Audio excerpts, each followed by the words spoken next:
for attending today's class. By Krishna's grace, I'll try to make it as understandable and livable as possible.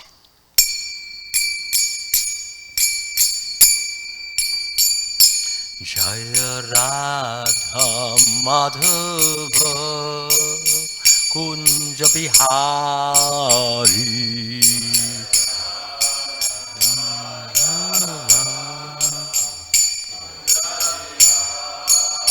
Jaya Radha Madhava Kunja Bihari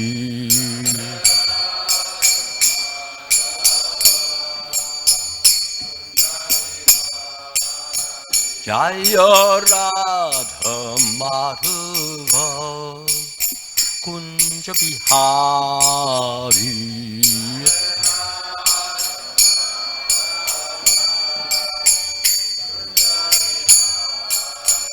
Jaya Gopi Jana Vallabha Girivardhari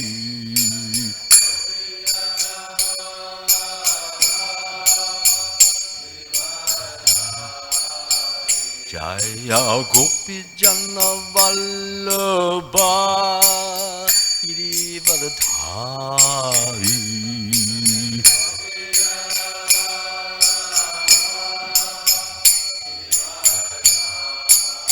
Yasura Nandana Vijana Ranjana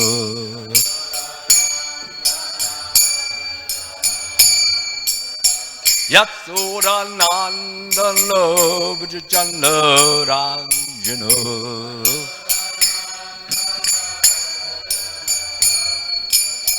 Yamuna Tira Vanachari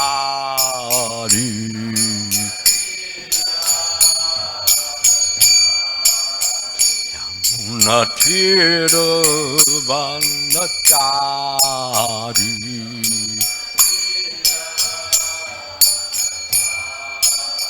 Hare Krishna Krishna Krishna Hare Hare Hare Rama Rama Rama Hare Hare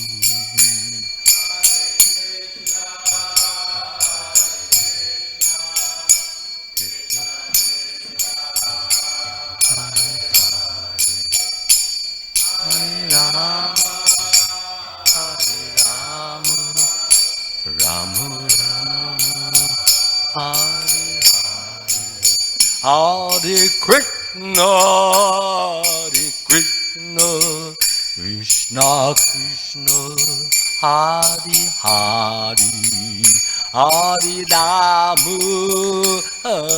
Rama Rama Rama Hare Hare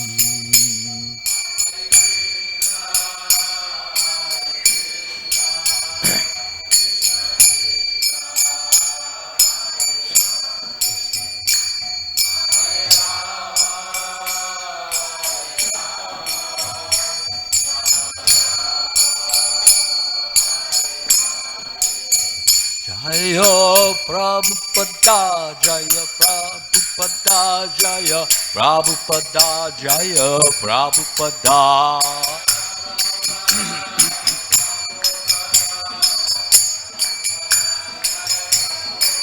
Jaya Prabhupada, Jaya Prabhupada, Jaya Prabhupada, Jaya Prabhupada.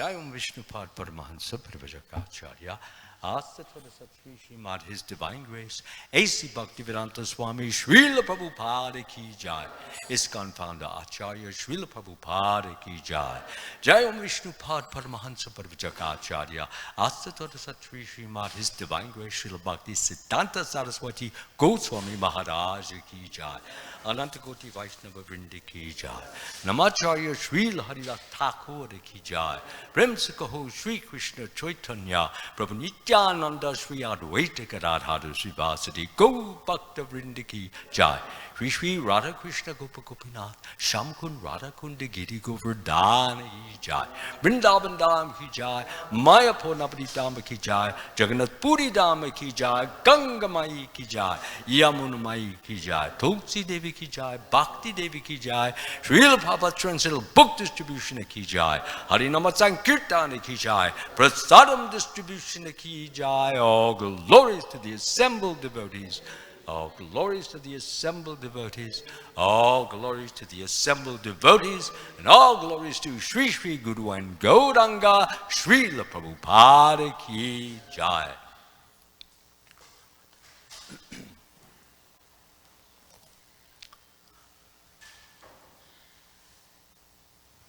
Om Namo Bhagavate Vasudevaya. Om Namo Bhagavate Vasudevaya. Om Namo Bhagavate Vasudevaya.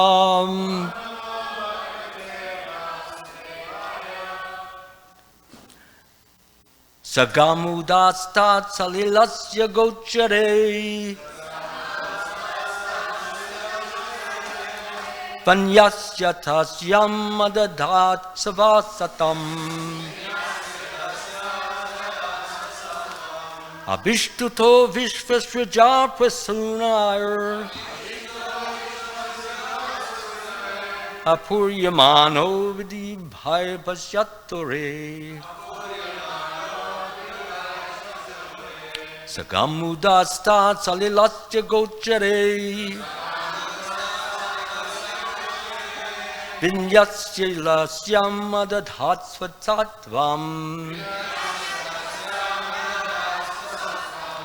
Abhishtuto vishvasraja prasunayar Apuryamano vidibhai pasyatore Sagamudastat salilasya gochare Vinyasya tasyam adadhat svasatvam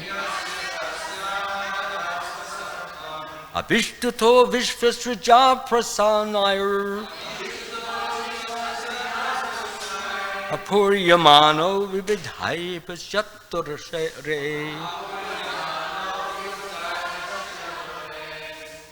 Please.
Can we have the synonyms now, please? Oh, the ladies. Excuse me. Ladies, please, go ahead. It's so far.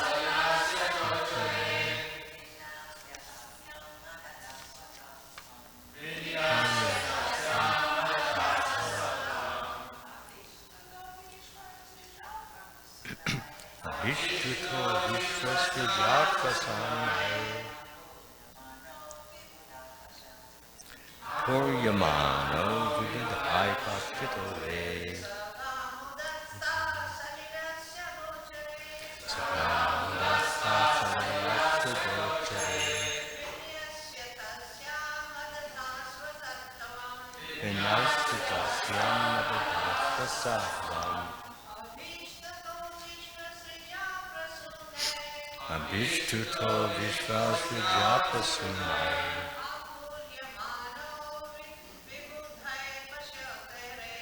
Apuyamano Vibudai Pakchitore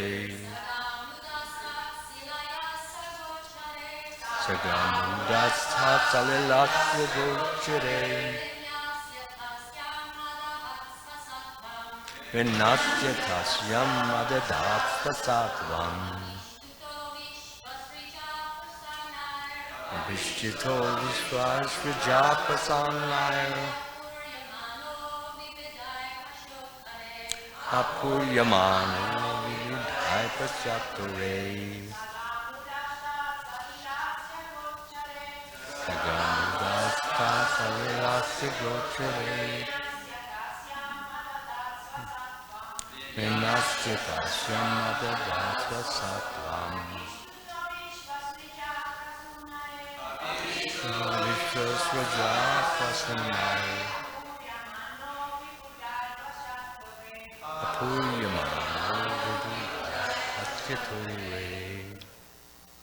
Anyone else? Okay. Good. Synonyms. Saha, the Lord. Gam, the earth. Udastat, on the surface. Salilasya, of the water. Gochare, within his sight. Vinyasya, having placed. Tasyam, to the earth. Adadat, he invested. Sva, his own.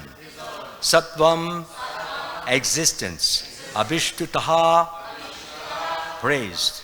Vishvasraja, by Brahma, the creator of the universe. Prasunai, by flowers. Puryamanaha, becoming satisfied. Vibudhai, by the demigods. Paschitaha, while looking on. Areha, the enemy.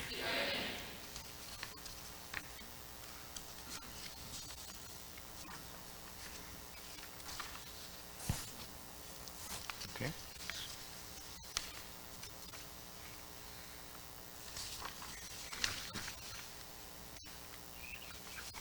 We did the Sanskrit already. Sagam Udastat.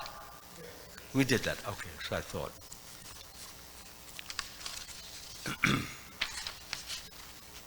So we go now to the purport of this particular. Translation. Thank you. Translation. Okay, the Lord placed the earth. We all know the situation is that the demons are trying to drown the earth, and actually they've done that to some extent.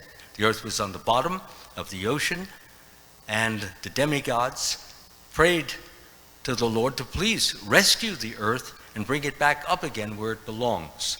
So this is what he's engaged in doing. Translation. The Lord placed the earth within his sight on the surface of the water and transferred to her his own energy in the form of the ability to float on the water. While the enemies stood looking on, Brahma, the creator of the universe, extolled the Lord, and the other demigods rained flowers on him.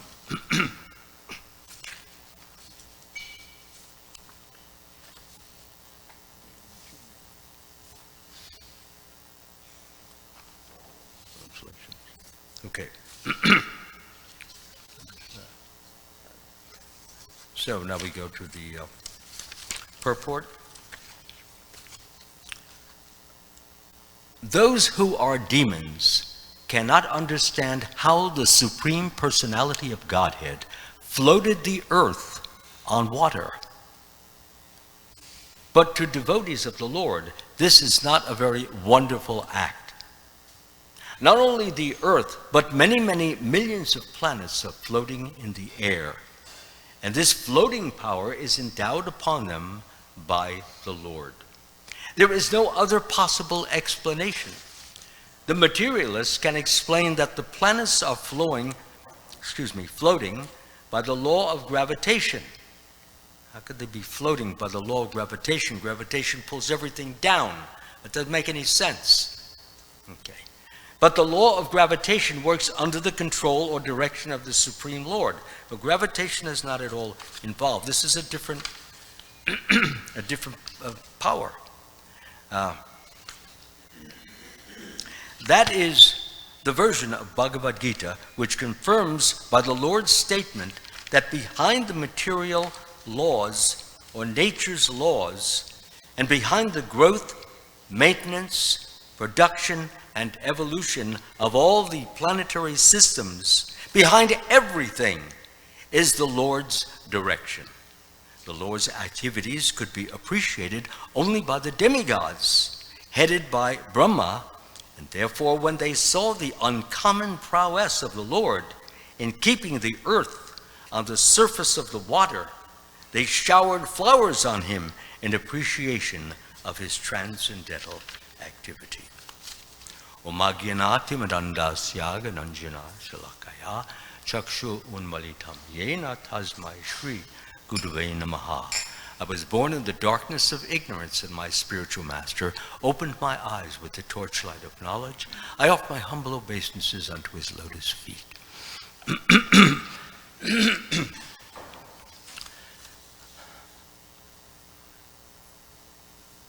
So it says here that the Lord's activities could be appreciated only by the demigods, headed by Brahma, and therefore when they saw the uncommon prowess of the Lord in keeping the earth on the surface of the water, they showered flowers on him in appreciation of his transcendental activity. So this is one of the characteristics of the devotees. When they see something great or glorious or wondrous or amazing, they don't mock it.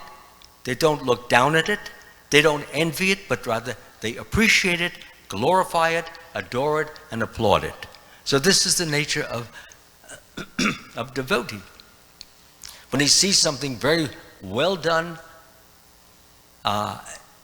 he doesn't, as I said, feel any envy, he doesn't feel disgraced, he doesn't feel small, but a demon does. A demon never likes to feel somebody towering over him, greater than him, better than him, in any manner or form. He wants to be Lord of all he surveys. That's the nature of the demon. So as soon as the demon sees something like this, he wants to knock it, he wants to put it down, he wants to say, this is of nothing. And yet he himself could not do this. And therefore all he could do is stay quiet. He couldn't float the earth on the water, but the earth was floated on the water, as we see in this particular piece. So this is a very important point, and it has to do with how we can become demon, or how we can become devotee. This has a very important a principle attached to it. A devotee is always ready, willing and able to praise, to honor, to glorify another devotee's or even a non-devotee's act, because he considers all this coming from the energy of the Supreme Lord. Someone may do something marvelous, miraculous, amazing, The devotee, how wonderful Krishna is. Look what he's doing. He's working through this individual and enabling the individual to do this astonishing act. Sometimes persons, they don't want to give the credit to the Lord. They want to take the credit for themselves. Well, look, I did this, and I did that, and I did so many mantras, I did so many, meditations. Why should I not get the credit? Because the very energy that's working through you to enable you to do those things that you just mentioned are all coming from Krishna. Krishna is the, Prabhupada makes this point over and over and over again. Krishna is the supreme. Krishna is the greatest. Krishna is the highest. Krishna is the best. And if we think in those terms, this is nothing, because as it's mentioned, not only did the Lord place the earth on the water, but look at all the heavenly structures in the sky. This, all the stars by the hundreds and thousands, they're all up there. What's keeping them up? Why don't they just fall down? They don't, because the energy of the Lord, which is the floating energy or the lifting energy, is in charge at that time, and therefore they cannot do their own thing. They can only do the thing that God wants them to do, and that is stay in the heavens as they do. So this is also, so that's why Srila Prabhupada mentions over here, this is really, floating the earth on the water is a small-time transcendental activity. It's small in terms of the thousands and thousands of these stars are floating in the heavens and not falling down. That's the same thing, only it's the energy of floating, and all the stars are up there because of that. Now, in this particular situation, we have this Hiranyaksha really challenging the Supreme Lord. He wants to put him down. He wants to kill him. That's his goal. That's his ideal. So, of course, Lord Brahma knows that that's impossible. If the Lord wanted to kill this Hiranyaksha, he could do it in 1 second. All he has to do is will it. All he has to do is wish it. Die, and you're dead. But he didn't want to. He wanted to have a little fight. He wanted to have some play. And that's mentioned that one of the purposes of this particular pastime is the Lord likes to fight, but not out of hatred, not out of jealousy, not out of envy or condescension. He fights out of sport, and there's a completely different thing. Sport is you challenged using various types of techniques in order to best the person you're fighting. So that's enjoyable. That's enjoyable to the Lord. And who best to do it with but this demon, who is actually, if we go back in the story, he's actually a great devotee of the Lord, a doorkeeper or gatekeeper of the 7th level of the spiritual world. That was his position. But then what happened is the 4 Kumaras came along, and they're great sages, great saints, but they don't look like it. They look like 4 little boys. They walk around naked. And so, of course, the gatekeepers thought, well, these are the upstarts. They're going to make a lot of noise. You know how little kids do. They run around, they scream, they shout, they do all kinds of things like that. So they said, no, you can't come in here. He said, well, we want to see the Lord. I don't care what you want to see. You can't come in here now. Bring your parents, maybe we'll let you in. You see? So they wouldn't allow them to come in. So they got a little angry. After all, they're great saints, great sages. They want to see Krishna. And they're being forbidden. They're being prevented. So what did they do? So what happens is that they were prevented from doing that. So what happened is that there was some cursing, if I can remember what happens. Be free to help me out if you want to. What happens is that the Lord, I'm sorry, I forgot this part of the pastime. Does anybody remember it? Because I could get going if I get something to tag it with. No? Nobody knows? Huh? Okay, excellent. Thanks so much. So the four Kumaras, as I said, they were upset, they were disturbed that they were being prevented from seeing the Lord. So they cursed. Who did you say it was? Jai and Vijay. Yeah. So Jai and Vijay, as we know, have become two demons, Hiranyaksha and Hiranyakashipu. So what happens is that they do what they naturally do, and in those terms, what happens is the pastime continues moving forward. So therefore, the four Kumaras, when they had been stopped, this was to them an offense. Now the four Kumaras were known all over the world. After all, there were 6 gates which preceded the 7th gate, and now they're up to the 7th gate. So the Kumaras are wondering, well, why are we being stopped? We weren't stopped in the 1st, 2nd, 3rd, 4th, 5th. Nobody stopped us in these. No, they must be pretenders. They're not the real gatekeepers. Cannot be. They would know who we are. So that's why they were cursed. The four Kumaras, they cursed these two so-called gatekeepers. They considered that they were imposters, and they didn't deserve to be where they are, and they deserved to be demons because they were acting just like demons. So that's what happened. They were converted for their next birth into the form of deities. Jai and Vijay became Hiranyaksha and Hiranyakashipu. And they were no small challenge. They were very powerful, very big, very great, amazing. And they were so strong that even when they walked near the demigods ran away because they could be defeated. They knew that. There was no one who, in material world, who could defeat Jai, who could defeat these two. So the important point was what was going to happen, how they were going to deal with this particular situation. So anyway, Jai and Vijay, they were changed into, as I said, Hiranyaksha and Hiranyakashipu, and they became demoniac. Demoniac is a person who hates God, who doesn't like God, why? Because God is all powerful, and they want to be king of the mountain. They want to be admired. They want to be looked up to. They want to be admired.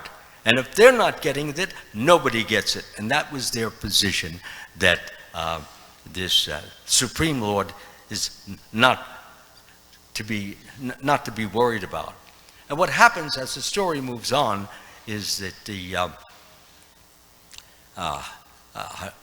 Hiranyaksha challenges the Supreme Lord. Yeah, he goes after him with his big cudgel or mace, and they have a big fight. I won't go into the details because I like to keep you in suspense, because as I was reading it, it was so amazing, better than any movie I'd ever seen. It's surprises, suspense, who's going to get killed, who's not going to, because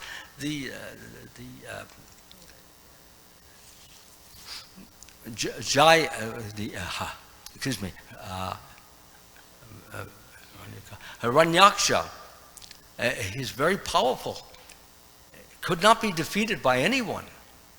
So the question is who's going to win this battle? Who's going to win this battle?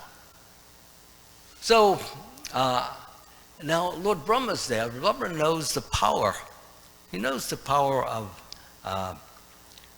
these, and he tells them to why are you wasting your time with this person? All you have to do is will, and you can kill him immediately. And he has hurt, this Hiranyaksha has hurt so many people. He's harmed so many people. He's a threat to so many people. People run away, even the demigods. Please, kill him now. But the Lord wanted to fight. He wanted to, that's his enjoyment. And he does it, very spiritedly, but on the other hand, no hatred, no anger, no real hatred, no envy, no feelings of contempt. Those didn't exist. All he wanted to do was just spar with him, so to speak. But in any way, the demon wanted more than that. The demon wanted to kill the Lord. And so I won't go into the details, except suffice it to say that he didn't succeed. The Lord succeeded, and that was the end of Hiranyaksha. After that, the next we have Hiranyakasipu, and that's coming up in the future, and I won't talk about that right now. The important point is this, is that when a person becomes very expert, very good, whatever it may be, whether it's in running, whether it's speaking, whether it's in dressing the deities, whatever it may be, if he excels in that particular feature, then he becomes known, and people praise him, people honor her, and give credit. And the problem is here, is when a devotee becomes praised and honored and glorified, if he takes the credit to himself or herself, that's very dangerous, because he or she begins to think, I am a lord, or I am a goddess. I'm powerful, I'm great, everyone's looking up to me, everyone's honoring me. And that goes to the head and to such an extent that the person actually begins to think that he's better, bigger, greater than everyone else. This is a very dangerous position, and this can happen to any one of us. We can start out being very humble, and as a result of our humility, we begin doing the things that we normally do, doing them very well, expertly, amazingly. And therefore the praises come, the honor comes, the glorification come, and then instead of saying, no, this belongs to God, this is Krishna's, I could not do that without his mercy. That's what we should be thinking, but that's not always, because there's this desire since we were little children to want to be a lord. Do you ever see a little girl, she has her doll, and she's holding it next to her chest like this, and then there's a little boy next to 3 years old, 4 years, I've seen this happen many times, and the 4-year-old boy sees her with the doll, and he grabs the doll and pulls it away from her. And the girl, my doll, So what happens in the boy, he feels very big time. He was able to rip it away from this girl. Mother comes over and says, why did you do this? Why you took her doll? Well, I like it. I want it. That's all. He didn't want her to have something he did not have.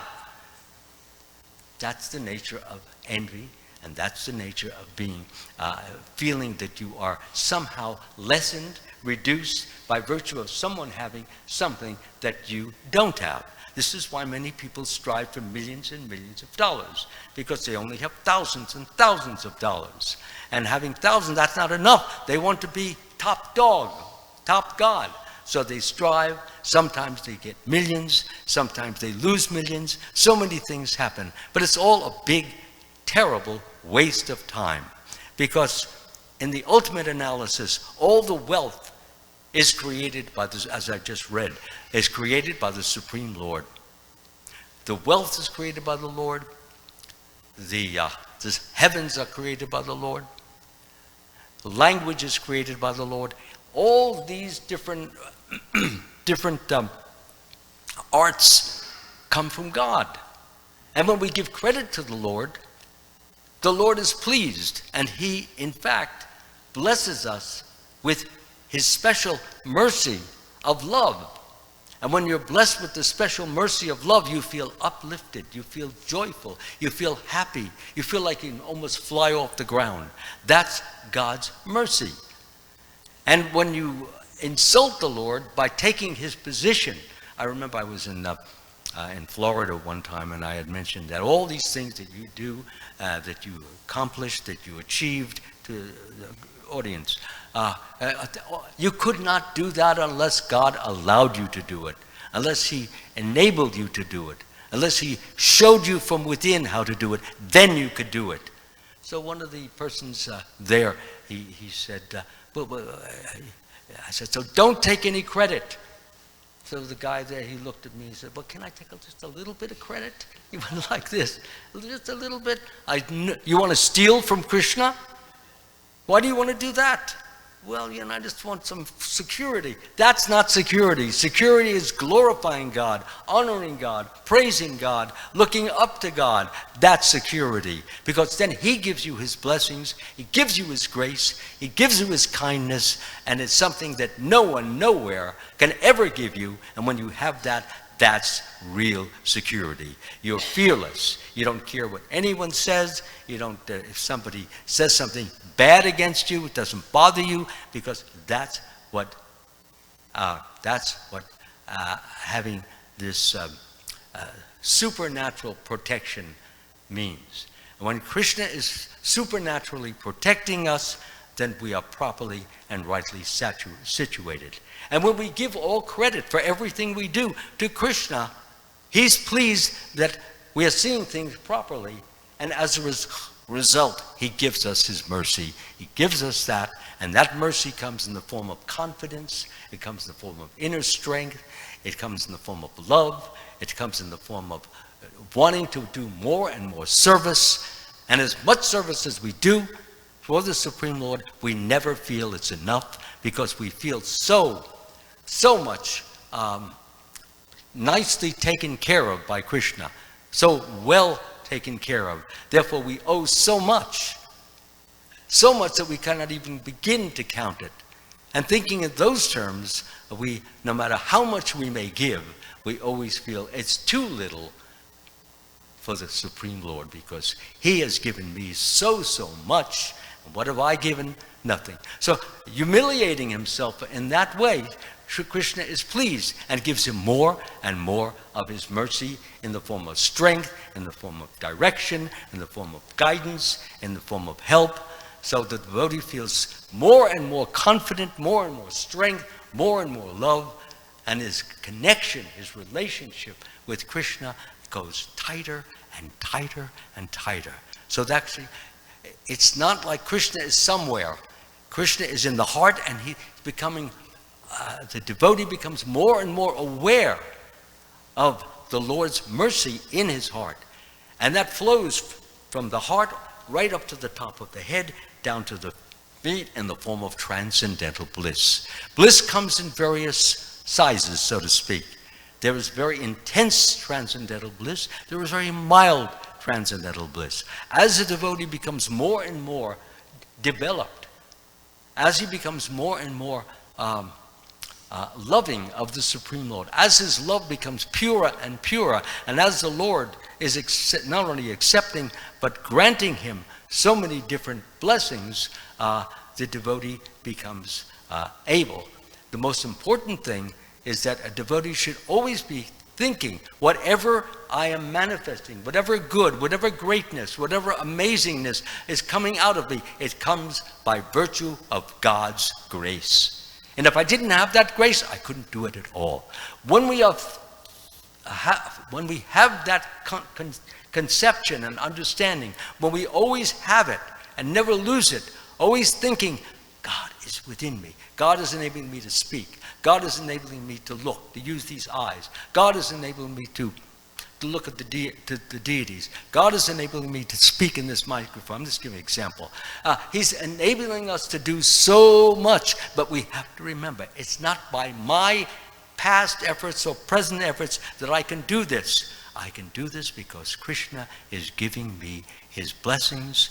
I don't deserve them. I committed so many offenses and sins and wrongs. Nonetheless, he puts them aside and sees that I'm making a heartfelt, dedicated, feelingful effort to please him, to serve him, to honor him, and therefore my relationship with him is growing strong and stronger and stronger, and as a result, I'm beginning to experience the joys of Krishna consciousness. They don't come, you have to do a little work to get some of these. Sometimes people say, well, I don't get the transcendental bliss you're talking about. I say, you have to do a little more work.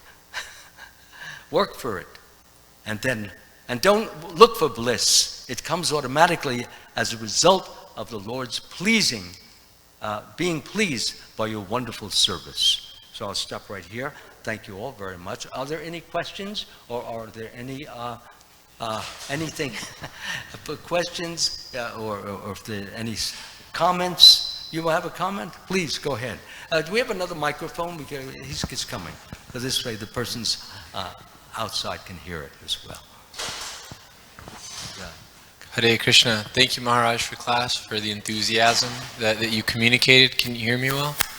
What is that? Can you hear me well? I can hear you, okay. Yeah. So, you can talk loud, it's fine. Go ahead. You're speaking about the mercy of the Lord, infuses the earth planet, infuses the devotee. And I'm wondering, at what point can we begin to have a dialogue or a conversation with Paramatma, given that the spiritual master is the external representation? So right now it feels to me that the mercy is coming through my guru in particular, and Srila Prabhupada. But when can we, start to, or could you just talk about what it's like for mercy to come through the guru, to come through Paramatma directly? Thanks for your questions. This is very nice. And at what point do we begin to feel that mercy? Is that what you're saying? That bliss, that joy, that happiness, that freedom, that wonderful result that is mentioned in this scripture here. That depends on Krishna, what he thinks of your sincerity. If so many people do things apparently sincere, but not necessarily sincere. Sometimes it is done with false motives, done for appearance, done to show off. A person may be a good singer, so he sings in such a way that people would admire him, and he's concerned with the admiration and not with pleasing the Lord. In fact, he hardly ever looks at the Lord. Why? Because he's concerned more with himself than with the self of the Lord. And when the Lord sees that, he withholds. He does not give so much as he normally could, because the devotee is still very, very amateur, so to speak, or immature. And when that maturity develops, then what happens is that the Lord can give more. He gives according to our ability, according to our need, according to what we require. So when you say when, that will depend on all these different factors. He sees everything simultaneously. And when he sees that the devotee is always feeling that I'm worthless, I'm useless, I haven't done anything for Krishna, and yet he's done tremendous amount of service for Krishna. But he doesn't think that, because he values what God has given him so much more than what he has given the Lord. Having that kind of value system, that therefore he's in good condition, nicely situated, and becomes better, higher and higher, greater and greater in the Lord's eyes, because he's not a mere devotee, he's a great devotee. Okay. Yeah, anybody else? No? Okay. You're letting me off easy today? Come on, Prabhuji. You must have a real stomper. No, don't give it. Okay. Thank you all very much. It really is a pleasure sharing with you, and I hope I get the opportunity. Usually I speak every other Monday. That's the new system. I hadn't been speaking for over a year, so Krishna has been very kind to me. Thanks again. Have a wonderful day, and may Krishna bless you all.